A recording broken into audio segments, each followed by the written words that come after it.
Om Shanti. It's a great pleasure to be speaking about Brahma Baba, who's such an incredible person, and I've learned so much from him, and I'd like to share some of the things that stand out for me in Brahma Baba. First, he was the first prince, the purest soul ever to be on earth. And yet he was so friendly and natural, and the way he played with the children and always making people happy, always giving happiness wherever he went. And I'm thinking of him as incorporeal. And this is a difficult one because I didn't actually see him in person, but I've heard so many stories about him and how he used to take the children for walks along the beach and get them to lie down and look up at the sky. And he said, "See those tiny stars up there? That's what you are. You're the stars of the earth, a tiny, tiny twinkling star." And I often think of that, and I lie down and I think of being a tiny star. It's a beautiful image, and it stops me being caught in the material world. And with the virtues that he had, every virtue that you could ever think of, he had. And I loved his virtue of being humble, humility, and he always put others first. And he never thought of himself. And he used to give a lot of time to the children, talking to them and playing with them. And one day he was beyond this world. He was really in the soul world, in Brahmand, and a little child went past and he picked up a ball and threw it to the child. So even though he was in a very incorporeal state at that time, he was able to just leave that and go and play with the little boy. So always he was there for all the children and his own children. I have a family myself with 5 children and 10 grandsons, 2 granddaughters and 2 great-granddaughters. And so I understand how he was so good with his family and so loving. And I remember even close to Nirmal Shanta's time on earth when she was to leave the body, he used to say how lovely she was and how her smile brought so much happiness to others. And we see all those virtues that he had, he actually passed on to all the daddies and diddies and all the seniors. They have grown like him, and I hope that I also can do that. And I went on a tour once with Daddy Manohar, and the whole way in the car she kept saying to me, "Would you like something more to eat?" And she was passing me things which were for her. She was passing on to me, and always thinking what I would like when I was just very junior. And you see this in all the daddies. And Daddy Janki, how she was all the time, whichever centre I was in, she would walk straight into Baba's room and stay there in Baba's room, and she was just blown away with the beauty of Brahma Baba and Shiv Baba and the two together. And once I asked Dr. Nirmala, who was the director of the Brahma Kumaris in Australia, and I said to her, "Didi, when you were with Brahma Baba, did you think, I wonder if Shiv Baba is there or if it's just Brahma Baba?" And she replied, "I always thought it was the two. I always thought they were both there." And this was because Brahma Baba was so godlike. His nature was so divine. And also, he had a very good sense of humour. And I like that a lot because in my life I think I've been a bit too serious and taken things too much personally or to heart. And really, he was just so full of fun and full of lightness. And one day he was working in the garden and he was all dirty, his hands and his clothes and everything. And a very well-known businessman came to see him. And the businessman was all dressed very immaculately. And he said to Brahma Baba, "I've come to see Brahma Baba." And Brahma Baba said, "Just a moment, I'll go and get him."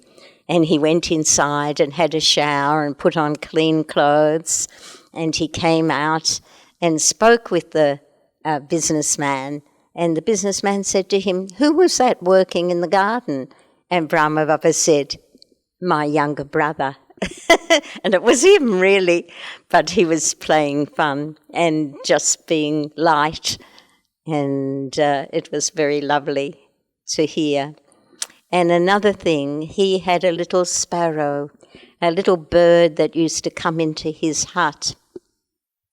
And he loved that little bird, and he used to call that little bird his daughter.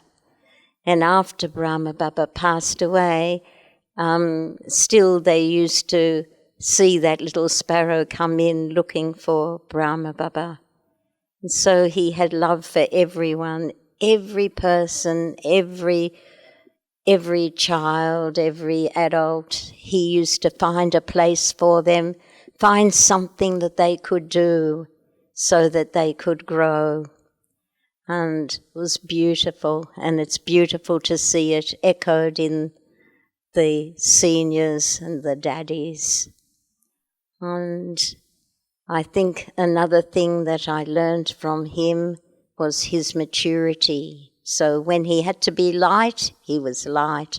When he had to be serious, he was mature and experienced. And even though Shiv Baba often in the Murli would say, "Don't think about Brahma Baba, he's nothing at all, don't take any notice of him," he would just smile and he would just be happy. And of course, these words were coming through his mouth, saying, "Oh, he's just an old shoe."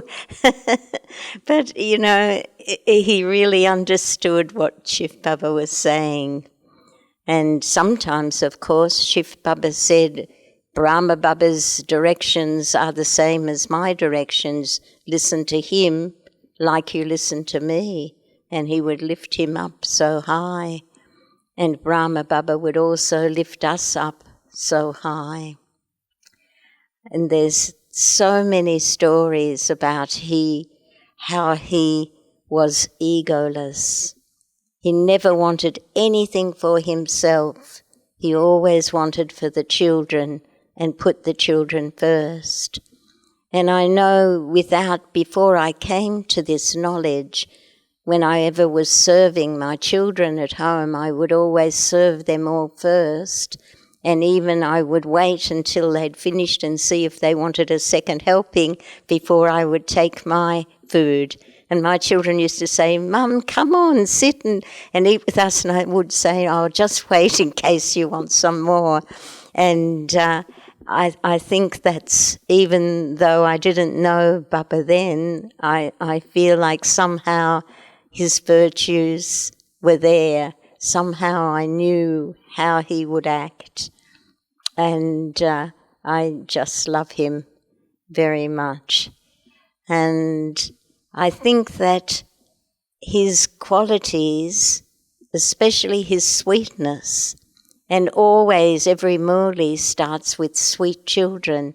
And I know it's Shiv Baba talking, but I feel Brahma Baba is meaning every word. It's exactly what he would say.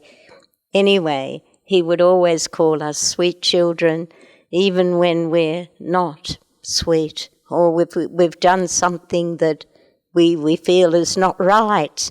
Still, he would call us sweet children, lovely children, and he would always be there for us.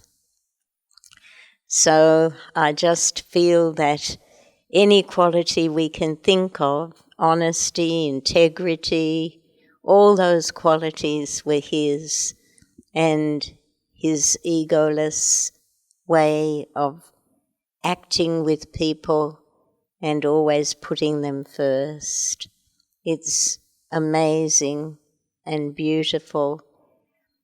And I could go on further, but I just feel that his love is the main thing. And I remember how he had love for so many people and never spoke badly about anyone. And he had such good information from Shiv Baba. But you know, when Shiv Baba first spoke to him, he had to work it all out. What does this mean? How is this coming to me? And people used to see him as Krishna or as Vishnu, and they would think he was God. And he had to be very egoless and say, no, it's my Father. It's not me. It's my Father. And my teacher and my Satguru, it's not me. He was so egoless. And I have spoken to his grandson on different occasions, and his grandson says he used to sit on his lap in the hut, and he used to see him playing with the birds, and he can remember such love coming from him to everything and everyone.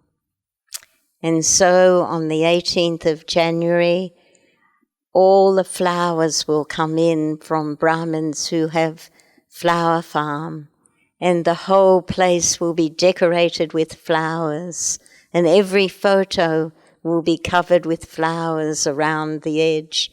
And he was a fragrant flower. He was exactly that. And thank you for listening, and I hope you get a lot of goodness from Brahma Baba, a lot of goodness and cooperation, everything. And thank you, and all the best. Om Shanti.